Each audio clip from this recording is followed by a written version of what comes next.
बिस्मिल्लाहिर्रहमानिर्रहीम। अस्सलाम वालेकुम। आज है 30 सितंबर और दिन है बुध का। अगले 48 घंटों में मियां मोहम्मद नवाज शरीफ सज़ा याफ्ता मुजरिम मुबैना बीमार पाकिस्तान से फ़रार, जिनको मफरूर एक अदालत ने मफरूर करार दिया है, एक अदालत ने इश्तिहारी करार दिया है और एक अदालत ने उनके बारे में लिखा है कि भगोड़ा।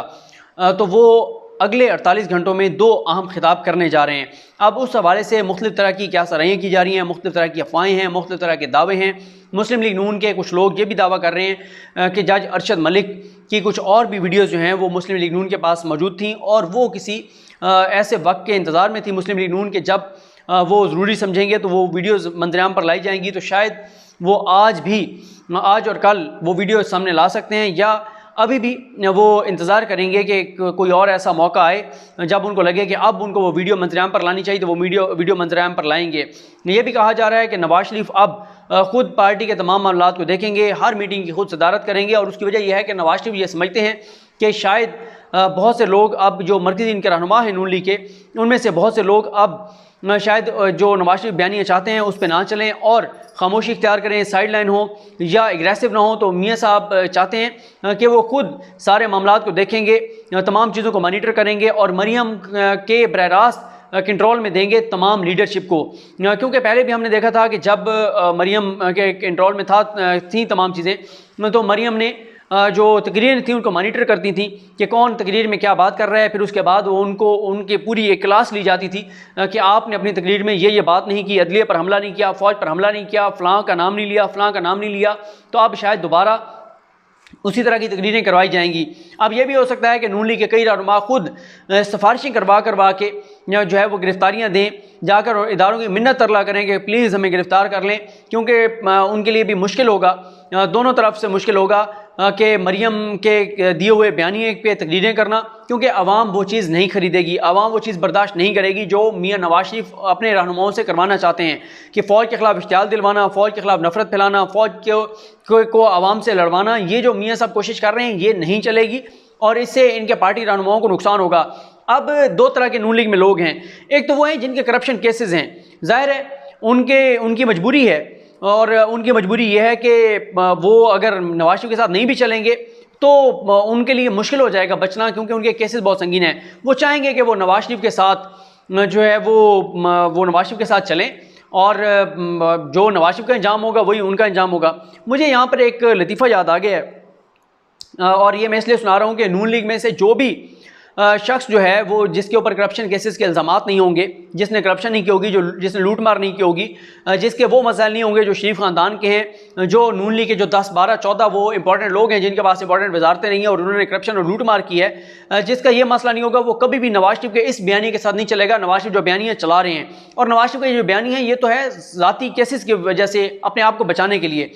तो लतीफ़ा जो मैंने आपको कहा वो ये है कि कश्ती डूबने लगी और जो मलाह था उसने सब लोगों को कहा कि कश्ती डूब रही है और सब लोग दुआ करें कि हम बच जाएं। तो एक बंदा कश्ती में जो बैठा था उसने दुआ मांगना शुरू की। उसने कहा या अल्लाह मैंने ये भी गुनाह किया, मैंने ये भी गुनाह किया, मैंने ये भी गुनाह किया, मैंने ये भी गुनाह किया। दूसरा बोला, उसने कहा मैं भी बड़ा बदकार हूँ, मैं भी बड़ा ख़ताकार हूँ, उसने भी अपने गुनाह गिनवाने शुरू किए। तीसरे ने भी, चौथे ने भी।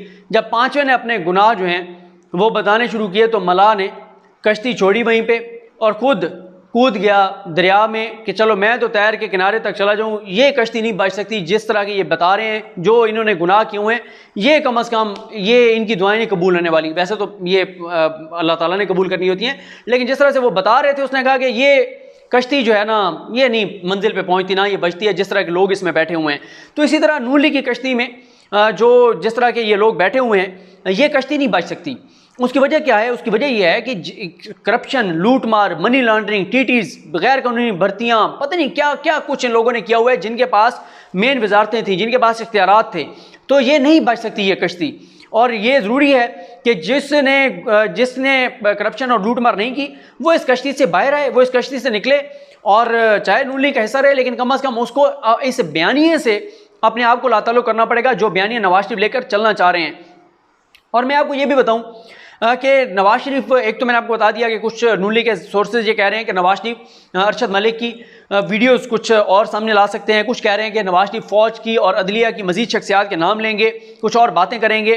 कुछ लोग ये कह रहे हैं कि नवाज शरीफ ओवरऑल जो उन्होंने पहले बयानिया बनाया है फ़ौज के ख़िलाफ़, उस बयानिए को जो है वो आगे लेकर बढ़ेंगे, मजीद फ़ौज के ऊपर हमले करेंगे, मजीद फ़ौज के ऊपर इल्ज़ामात लगाएंगे। तो नवाज शरीफ जिस रास्ते पर चल निकले हैं उसमें यही होगा कि नवाज शरीफ की, मुझे तो यही लगता है कि जल्द नवाज शरीफ की तकरीर पर पाबंदी लग जाएगी, उनका नाम लेने पर पाबंदी लग जाएगी। बिल्कुल उसी तरह से जैसे मुत्तहिदा कायद यानी अल्ताफ़ हुसैन का नाम लेने पे टीवी पे पाबंदी थी, और ये था कि अगर आपने उसका कहीं पे जिक्र करना भी है तो आप मुत्तहिदा कायद कहेंगे, आप अल्ताफ़ हुसैन नहीं कहेंगे। अल्ताफ़ हुसैन की टीवी पे तस्वीर नहीं चल सकती, अल्ताफ़ हुसैन की वीडियो नहीं चल सकती, अल्ताफ़ हुसैन की कोई उनकी ऑडियो नहीं चल सकती, उनका नाम तक नहीं लिया जा सकता। और मुझे लगता है नवाज शरीफ के साथ भी यही होगा। जिस रास्ते पे वो चल निकले हैं, जो वो करना चाह रहे हैं, जिस तरह से वो लोगों को इश्तियाल दिलाना चाह रहे हैं, और जो लाहौर हाई कोर्ट में नारे लगे आर्मी चीफ के खिलाफ, तो इससे यही लगता है कि नवाज शरीफ जो हैं वो इनकी जो है वो पाबंदी लगेगी इनकी तकरीर पे।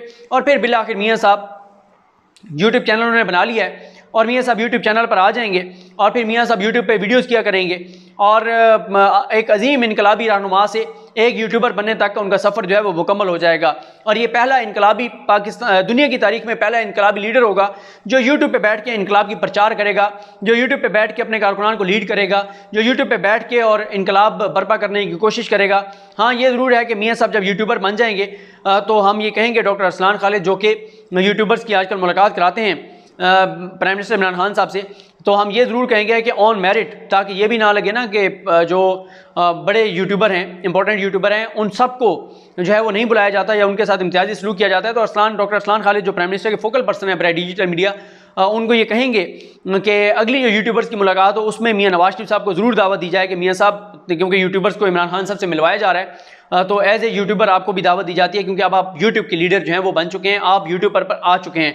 तो आप अंदाज़ा लगाएं क्या मतलब, क्या एक अब बंदा क्या कहे कि वो कहते हैं ना कि ऊंची दुकान फीका पकवान, बात पता नहीं करोड़ों की और दुकान पकौड़ों की, और पता नहीं इस तरह के जो वो मुहावरे बने हुए होते हैं कि बातें कितनी बड़ी बड़ी, इनकलाब बर्पा करेंगे, डट जाएंगे, लड़ जाएंगे, मर जाएंगे, पीछे नहीं हटेंगे, अवाम को तनहा नहीं छोड़ेंगे, नवाज शरीफ आपको छोड़ के नहीं जाएगा, आप वादा करें नवाज शरीफ के साथ रहेंगे, नवाज शरीफ आपके साथ रहेगा, आप पीछे होंगे, नवाज शरीफ आगे होगा।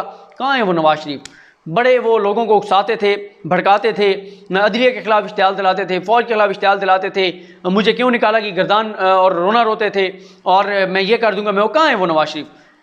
अब चाहते क्या हैं? वो चाहते हैं कि वो यहाँ पे पाकिस्तान में ऐसी तकरीरें करें कि उनके जो लोग हैं वो यहाँ पे फ़ौज के ऊपर, हमारे सिक्योरिटी फोर्सेस के लोगों के ऊपर हमले करें। वो इस हद तक लोगों को लेके जाना चाहते हैं, वो इस हद तक लोगों को भड़काना चाहते हैं। तो ये एजेंडा किसका है? कौन चाहता है पाकिस्तान में ये सारा कुछ हो?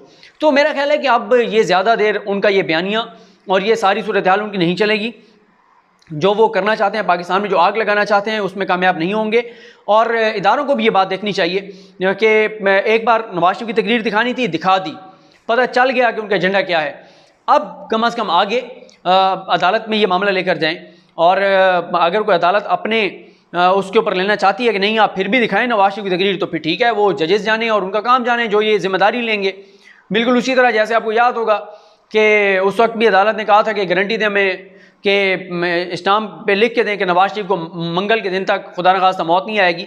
तो अगर कोई जज इस तरह की जिम्मेदारी लेना चाहता है, अब यही हुकूमत को कहना चाहिए कि जो जज साहब कहें कि नहीं नवाज शरीफ की तकरीर दिखाएं, तो उन्हें कहें जी आप लिख के दे दें, जज साहब आप इस्लाम दे दें कि नवाज शरीफ जो तकरीर करेगा उसके बाद कोई इश्तिहार अंगेज़ी नहीं फैलेगी, नफरत नहीं फैलेगी, और पाकिस्तान के इदारों पे कोई हमले नहीं होंगे। आप लिख के दे दें इस्लाम, और उसके बाद आप नवाज शरीफ की तकरीर हम दिखाते रहेंगे। तो लें जज साहब से इस्लाम। और बिल्कुल उसी तरह जैसे अभी नवाज शरीफ ने कहा कि मैं वापस आ जाता हूँ, अगर कोई जज जो है वो बयान हल्फी दे दे, ये भी एक ऑप्शन था कि ये कह देते हैं हम अदालत को कि मैं वापस आ जाता हूँ। अगर कोई जज मुझे इस्लाम पर लिख कर दे दे कि मुझे जो है मेरी खुदा न खास्ता मुझे जो है वो मौत नहीं आएगी सफ़र में, और मैं खैरियत से यहाँ पहुँच जाऊँगा, वो तो खैर ड्रामा था, अब तो वो सारा ड्रामा जो है वो ख़त्म हो गया है। बाकी देखते हैं कि अब 2 दिन में वो इन 2 तकारीर में क्या कहते हैं। लेकिन वो अगर लोगों को भड़काएंगे तो उनके बहुत से लोग उनको छोड़ जाएंगे। और अभी भी आपने देखा है कि उस्मान बुज़दार साहब जो हैं, उस्मान बुज़दार से मिले हैं नून लीग के अरकान, और नून लीग से बड़े आराम से फॉरवर्ड ब्लॉक नाम भी बने, बड़े आराम से कई लोग जो हैं वो ख़ुद को नवाज शरीफ के बयानी से अलग थलग करके ऐलान करके और एक अलग ग्रुप नून लीग में बना सकते हैं और उनको आसानी से निकाला भी नहीं जा सकता। उसकी वजह यह है कि आपको याद होगा कि आयशा गुल अलई जो मखसूस नशिस्त पर थी, उन्होंने तहरीक इंसाफ से अलहदगी इख्तियार की, लेकिन उसके बावजूद इलेक्शन कमीशन ने उनको डी सीट नहीं किया था, सुप्रीम कोर्ट ने उनको डी सीट नहीं किया था। तो इतना आसान नहीं है किसी को डी सीट करना, ना वो डी सीट हो सकते हैं, इसीलिए वो नवाज शरीफ के बयानी से लागू हो जाएंगे और ये नवाज शरीफ के लिए बहुत बड़ा धचका होगा। इस सारी सूरत हाल में चौधरी बिरादरान की भी लॉटरी निकल आई है, चौधरी परवेज़ इलाही साहब की, काफ लीग की। और वो लॉटरी ऐसे निकल आई है कि जब भी हुकूमत मुश्किल में होती है, जब भी हुकूमत के सामने अपोजिशन का चैलेंज होता है, तो काफ लीग की जानिब से ब्लैकमेलिंग शुरू हो जाती है और काफ लीग मान खैर जल्दी जाती है। और वो जो जिस तरह वो था कि अपना कालीन की कीमत 10,000 मांगी और 10,000 की दी, तो काफ लीग भी ऐसे करती है, मांगती वजारतें हैं और बड़ी बड़ी सीटें मांगी जाती हैं और एंड पे मान जो है ना वो गुजरात के डीसी और डीपीओ पे मान जाते हैं। और एक दो अजला हैं वहाँ पे भी डीपीओ और डीसीओ पे मान जाते हैं कि वो आप लगा दें तो हम आपके साथ हैं। तो ये अब काफ लीग की लॉटरी निकल आई है। अब वो दोबारा जो मिले हैं चौधरी परवेज़ इलाही साहब से, तो आप देखिएगा कि जहाँ जहाँ पे काफ लीग ने सीटें जीती हुई हैं, जो जो अजला उनके पास हैं, गो कि वहाँ पे भी उनको सीटें इसलिए मिली थी कि वहाँ पे पीटीआई ने अपना बंदा नहीं खड़ा किया था। तो आप देखेंगे अगले चंद दिनों में कि वहाँ पे ब्यूरोक्रेसी जो है और पुलिस में जो है वो तबादले होंगे और उनके मनपसंद जो हैं वो ब्यूरोक्रेसी और पुलिस अफसरान लगाए जाएंगे। ये कुछ सूरत हाल थी। मुझे अपनी दुआ में याद रखें। अल्लाह करीम हम सबका आमीन आसरो। अल्लाह हाफिज़।